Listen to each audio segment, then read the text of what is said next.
پێکەوە بینینی فیلمی کوردی کە یەکێک بوو لە پرۆژانی ڕاگەنراوە هەر هەفتەی تەرخانکرابوو بە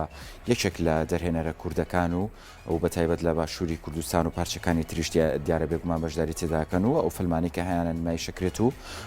ئەوەی جێگای سەرنجە گفتوگۆ لەسەر فیلمەکانەگرێ لەلایەن ئەو کەسانی کە فیلم سازن چ جای ئەوانەشی کە کەسانێکن کە شارەزاژنی لە بوارەکەیە بەڵام پێیان خۆشەوەکو گفتوگۆ بەشداری بکەن لە بینینی ئەم فیلمانەیە و ڕاوسەرنجی خۆیان بن لە سەر فیلمەکان لە پێنجەم هەفتەیانە دیارە لە ئێستا یەکێک لەو فیلمانەی تر نمایی شەکرێکە ویرزامی کامێرایە ئەم فیلمەیەکە دیارە لە سینەما سالم لە شاری سلێمانی ئەم پرۆژەیە هەڵمەتشی بۆ کراوە خەڵکانێکی زۆرتێدا بەشداریان کردو و هەفتانە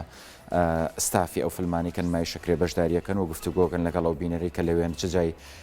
گفتوگۆکانیان ڕەخنەیە بێ یاخود باسکردن بێ لەسەر کەم و کورتەکانی سینەما بەرەو پێشچوونی بواری فیلمسازی لە هەرێمی کوردستانە بابەتێکی گرنگە هەر بۆ خۆی کۆڕ و کۆبوونەوەکە بەشێکە لە بەرەو پێشچوونی فیلم و فیلمسازی کوردی و ئەم جۆرە گفتوگویانە هەنگاوێکی باشترە بێ بۆ بەرەو پێشبردننی ئەم بوارە ئێمە لە پرۆگرامی کورسان مەگەزین زۆر کاقسە و باسمان کردو لە سەرم بابەتە بۆ هەنگاونان بۆ بەرەو پێشچوونی فیلمسازی کوردی و هەتا فیلمەکان زیاتر بن چێبڕکی زیاتر دروستە بێ و ئەستێری سینەمای زیاتر دروستە بێت و بە هەماشیەوە بینەری سینەمای زیاتر دروستە بێت.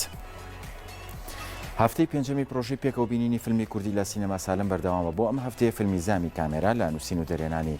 حەسەن بەلاسم کە ئەو کات ناسرابوو بە ئازار عوسمان ڕۆژی سێشەمە 2021 نمای شەکرێ. زامی کامێرا بەر لە 21 ساڵ پێش ئێستا بەرەماتووە بەرەمی هاوبەشی نێوان تیپی نواندنی ئەزمەڕۆ وەزارەتی ڕۆشنبیری ئیداری ئەو کاتی سلێمانی ساڵی 1992 و بەشێکی زۆر لە ستافی ئەو کاتی فیلمەکە ئامادە بێت.